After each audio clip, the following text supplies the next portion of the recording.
Bismillahirrahmanirrahim.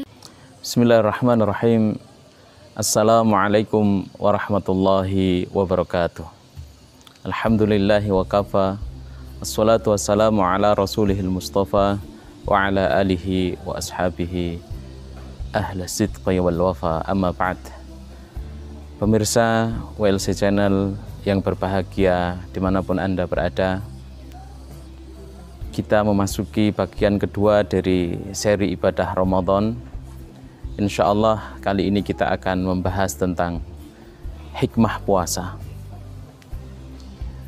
Para pemirsa yang budiman, puasa seperti ibadah-ibadah yang lain dalam agama kita adalah ibadah yang memiliki khususiyah, ibadah yang agung, ibadah yang besar, di mana para ulama kemudian menyatakan bentuk khususiyah, kekhususan ibadah puasa itu adalah dari sisi perintahnya, di mana ibadah-ibadah yang lain diperintahkan untuk mengerjakan sesuatu, tetapi khusus untuk puasa ini kita diperintahkan untuk meninggalkan sesuatu. Maka di dalam usulul fiqh kita mengenal istilah al-amru lil kaffi, perintah untuk mencegah sesuatu. Padahal hakikatnya perintah itu didefinisikan thalabul fi'li ala jihadil istila. Perintah itu adalah permintaan dilakukannya sesuatu dari seseorang yang lebih tinggi ke seseorang yang lebih rendah derajatnya. Nah, maka kita mendapatkan khusus untuk ibadah puasa ini, para pemirsa yang budiman, perintah itu berupa larangan untuk mengerjakan sesuatu atau perintah untuk meninggalkan sesuatu, yang mana sejatinya meninggalkan sesuatu ini masuk dalam konteks an-nahyu atau larangan. Ini yang pertama. Ada yang menyatakan bahwa khususiyah ibadah puasa ini terletak dalam hadis qudsi yang disampaikan oleh Rasulullah SAW, bahwasanya Allah berfirman, kullu amal ibni adam lahu illa sauma fa innahu li wa ana ajzi bihi. Di mana Allah menyampaikan bahwa semua ibadah manusia itu adalah miliknya kecuali puasa, karena puasa itu milikku, kata Allah, dan aku sendiri yang akan memberikan pahala atasnya. Ma'asyiral muslimin, pemirsa yang berbahagia, oleh karena itu kita berusaha menjalankan kewajiban puasa ini dengan keimanan dan penuh harap kepada Allah Subhanahu wa ta'ala. Alhamdulillah bahwa kemudian kita juga mengenal dengan hikmah-hikmah. Kita mengetahui hikmah-hikmah yang terkandung di balik ibadah puasa kita.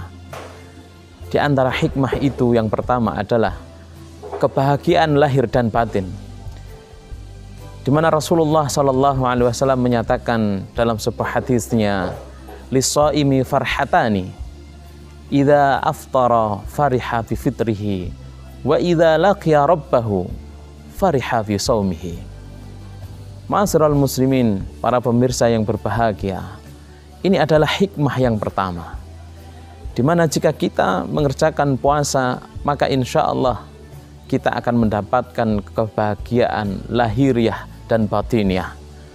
Kebahagiaan lahir itu tampak seperti disampaikan Rasulullah, ketika kemudian kita akan berbuka, ketika kemudian makanan itu sudah tersedia, maka seolah-olah rasa haus hilang dari diri kita, karena secara lahiriah apa yang diharamkan sebentar lagi akan menjadi sesuatu yang diperbolehkan. Kemudian juga ada kebahagiaan batiniah, yaitu manakala kita semua suatu saat nanti berjumpa dengan Allah Subhanahu wa ta'ala, maka kita akan gembira dengan puasa yang kita lakukan. Pemirsa yang budiman, yang kedua di antara hikmah puasa, hikmah yang terkandung dari ibadah puasa kita adalah puasa akan memohonkan syafaat kepada Allah Subhanahu wa taala untuk kita. Sejalan dengan firman Allah di dalam ayat kursi, man zalladzi yashfa'u 'indahu illa bi'idnih. Bahwasanya tidak ada seorang pun yang mampu memberikan syafaat kecuali atas izin Allah Subhanahu wa taala. Maka Rasulullah memberikan kabar gembira kepada kita melalui hadisnya bahwa Al-Qur'anu was-siyamu yashfa'ani lil 'abdi yaumal qiyamah. Bahwa Al-Qur'an dan puasa itu akan menjadi syafaat, bisa memberi syafaat kepada manusia besok di hari kiamat. Di mana puasa akan menyatakan kepada Allah, akan berkata kepada Allah, mana'tuhu at-ta'ama wasyahawati bin nahar fasyafi'ni fihi.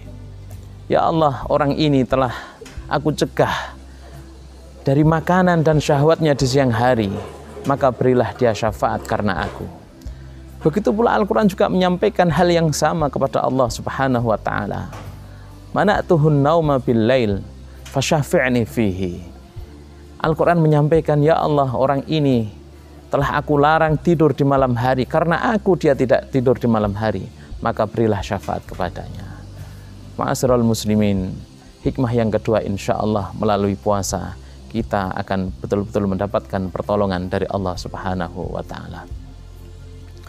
Yang ketiga, ma'asyiral muslimin, pemirsa WLC Channel yang berbahagia, di antara hikmah puasa adalah doaun mustajab, doa yang mustajab, doa yang dikabulkan oleh Allah Subhanahu wa ta'ala. Salah satu la turadu da'watuhum, ada 3 golongan yang tidak tertolak doanya. Salah satunya adalah as-shaimu hatta yuftir. Salah satunya adalah orang yang berpuasa hingga dia berbuka. Begitu pula Al-Quran juga mengajarkan kepada kita melalui rentetan ayat-ayat puasa. Dalam surah Al-Baqarah ayat 186 Allah menyatakan, wa idza sa'alaka ibadi anni fa inni qarib ujibu da'watad da'i idza ta'an falyastajibu li wal yu'minu bi la'allahum yarsyudun. Ayat 186 dari surah Al-Baqarah menceritakan bagaimana, mengisahkan, memberitahukan kepada kita bagaimana Allah dekat dengan kita, dan Allah berjanji akan mengabulkan doa-doa yang dipanjatkan kepadanya. Ayat ini, ma'asyiral muslimin, disisipkan oleh Allah Subhanahu wa ta'ala dalam rentetan ayat-ayat puasa.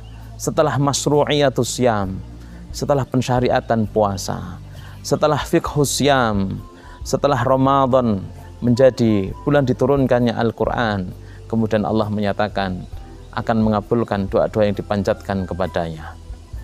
Ini adalah yang ketiga dari hikmah puasa. Di antara hikmah puasa yang lain, ma'asyiral muslimin, adalah puasa menjadi perisai bagi diri kita, menjadi tameng dari semua bentuk godaan yang datang silih berganti.